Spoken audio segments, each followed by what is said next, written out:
Hello everyone. Welcome to Ken studies. आज है 15 अक्टूबर। Start करते हैं आज के एमसीक्यू क्वेश्चंस। आज का फर्स्ट क्वेश्चन है, consider the following statements about the differences between UPI light and UPI 123 पे। यहाँ पर यूपीआई लाइट और यूपीआई 123 पे के बीच में जो अंतर दिया गया है उससे संबंधित कुछ कथन दिए गए हैं और उन पर आपको विचार करना है। फर्स्ट स्टेटमेंट है, UPI Lite requires internet access while UPI 123 Pay operates without internet connectivity. Second, UPI Lite has a higher per transaction limit compared to the UPI 123 Pay. And third, UPI 123 Pay targets feature phone users while UPI Lite is aimed at smartphone users. और यहाँ पर आपसे correct statement पूछा गया है। आपको बताना है कि इन दोनों से संबंधित यहाँ पर कौन से स्टेटमेंट्स करेक्ट हैं। और इस क्वेश्चन में आपका करेक्ट ऑप्शन हो जाएगा ऑप्शन ए। सो फर्स्ट और थर्ड स्टेटमेंट आपका जो है वो करेक्ट है, जबकि सेकंड इनकरेक्ट है। आप देख सकते हैं, UPI light has a power has a lower per transaction limit 1000 compared to UPI 123 Pay which has higher limit of 10,000. So ये दोनों में difference है। The RBI has launched new UPI services for feature phones called UPI 123 Pay for non-internet users to make digital payments. Also launched a 24/7 helpline for digital payments जिसका नाम है DG साथी। सो DG साथी की बात करें तो it has also been set up by the NPCI, जिसे हम National Payments Corporation of India के नाम से जानते हैं, to provide users with automated response on information related to digital payment products and services. And presently it is available in English and Hindi language. बढ़ते हैं next question की ओर। Is one of the primary reasons of ISRO is establishing a third launch pad at Sriharikota. यहां पर आपसे पूछा जा रहा है, इसरो द्वारा श्रीहरिकोटा में तीसरा लॉन्च पैड स्थापित करने के पीछे जो मुख्य उद्देश्य है वो क्या है। आपके ऑप्शंस हैं, to increase the number of PSLV missions, second to launch only private satellites, third to support new technologies like new generation launch vehicle, या फिर to reduce the number of missions from other launch pads.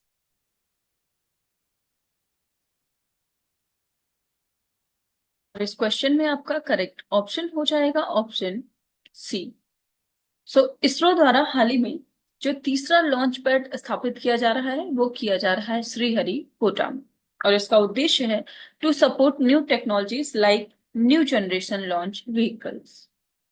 आप देख सकते हैं, ISRO is expanding its space capabilities with the establishment of a third launch pad at Sriharikota, primarily aimed at supporting new technologies like new generation launch vehicle.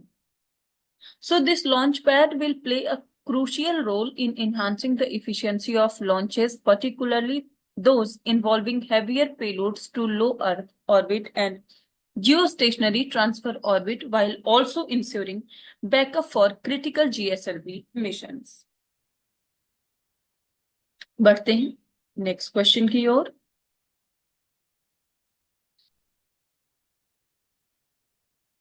Is India's rank in the global hunger index 2024।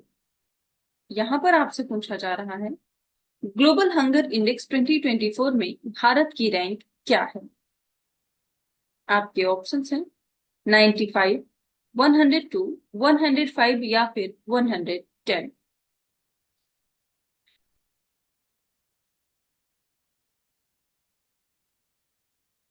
इस question में आपका correct option हो जाएगा option C. सो इसमें जो भारत की rank है वो है 105। आप यहां देख सकते हैं, India ranks 105th in the Global Hunger Index 2024, which puts the country in the serious category of hunger levels. So India's GHI score is 27.3, जो कि indicate करता है serious level of hunger को. So India is one of the 42 countries in the serious category alongside nations like Pakistan and Afghanistan. इसके साथ ही Bangladesh, Nepal and Sri Lanka performed better than India in this index. So GHI की बात करें तो इसको annually release किया जाता है by the Irish humanitarian organization, जिसका नाम है concern world wide, and the German aid agency Welthungerhilfe. And the GHI is a peer-reviewed report that measures and tracks hunger at the global, regional and national levels. और global hunger index के 4 जो measures हैं उनमें शामिल है under nourishment, child stunting, child wasting and child mortality. बढ़ते हैं next question की ओर. Which program was organized to commemorate the successful completion of the 10 years of Swachh Bharat Mission in New Delhi? यहां पर आपसे पूछा जा रहा है स्वच्छ भारत मिशन के 10 वर्ष सफलतापूर्वक पूरे होने के उपलक्ष्य में नई दिल्ली में कौन सा कार्यक्रम आयोजित किया गया? आपके ऑप्शंस हैं सद्भावना दिवस, आयकर दिवस, यशस्विनी कैंपेन या फिर स्वच्छ भारत दिवस.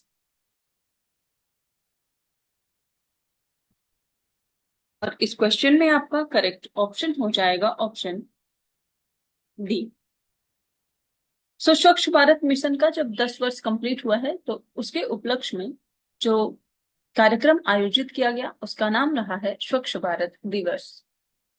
आप देख सकते हैं on 2nd October 2024, Prime Minister Narendra Modi participated in the Swachh Bharat Divas program held at Vigyan Bhavan in New Delhi on the occasion of 155th birth anniversary of Mahatma Gandhi. And the program was organized to commemorate the successful completion of 10 years of Swachh Bharat Mission, one of the most significant mass movements for cleanliness in India.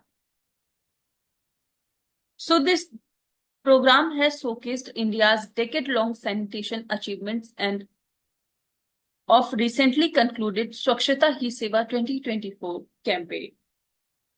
So इन चीजों को इस दिवस में जो programme हुआ उसमें showcase किया गया है. बढ़ते हैं नेक्स्ट क्वेश्चन की ओर.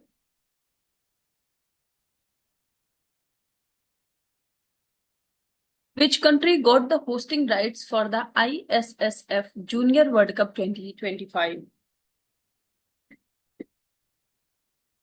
यहां पर आपसे पूछा जा रहा है ISSF जूनियर विश्व कप 2025 की जो मेजबानी है वो अधिकार किस देश को मिली है?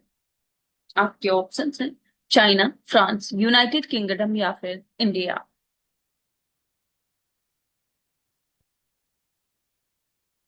और इस क्वेश्चन में आपका करेक्ट ऑप्शन हो जाएगा ऑप्शन डी.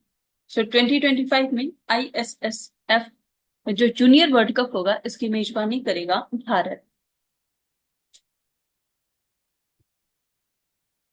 करते हैं India has received the hosting rights of the ISSF Junior World Cup 2025 by the International Shooting Federation. And a squad of 23 Indian shooters will take part in this event. The National Rifle Association of India President Kalikesh Singh Dev said that India's stature is growing in shooting. बढ़ते हैं next question की ओर. Central drugs standard control organisation works under which ministry? आपने देखा होगा कि हाल ही में ये काफी चर्चा में रहा है. आपको बताना है केंद्रीय ड्रग्स मानक नियंत्रण संगठन किस मंत्रालय के अधीन काम करता है? आपके ऑप्शंस हैं ministry of women and child development, ministry of health and family welfare, ministry of rural development या फिर ministry of science and technology.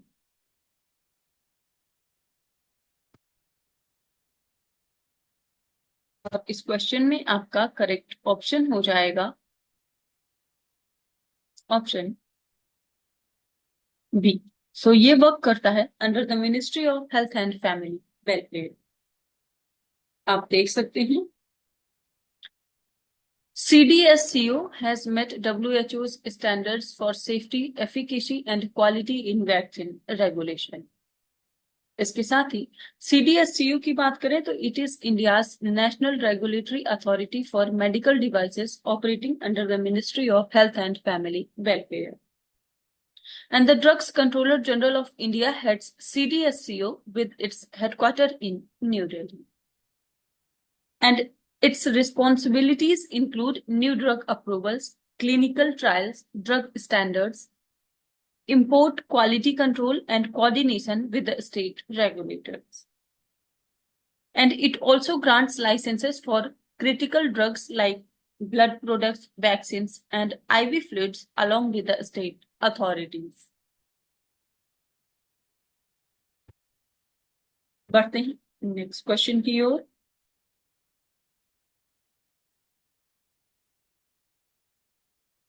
Recently, the Army Chief launched Agni-Astra multi-target detonation device in which city? यहां पर आपसे पूछा जा रहा है हाल ही में सेना प्रमुख ने किस शहर में अग्नि-अस्त्र बहुलक्ष्य विस्फोट उपकरण को लॉन्च किया है?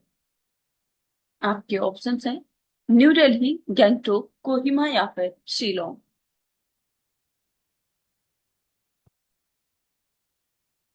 और इस क्वेश्चन में आपका करेक्ट ऑप्शन हो जाएगा ऑप्शन बी। सो ये लॉन्च किया गया है गैंगटोक में। आप देख सकते हैं army chief general Upendra Dwivedi unveiled Agni-Astra, a multi-target detonation device at the Army Commanders Conference in Gangtok, and it improves room interventions and bunker destruction, aiding counter-terrorism operations.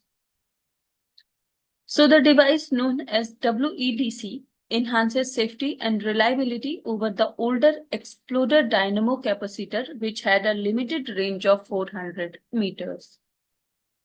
So the new microprocessor-based detonation system developed by Major Raj Prasad operates in both wired and wireless modes with a range of 2.5 kilometers.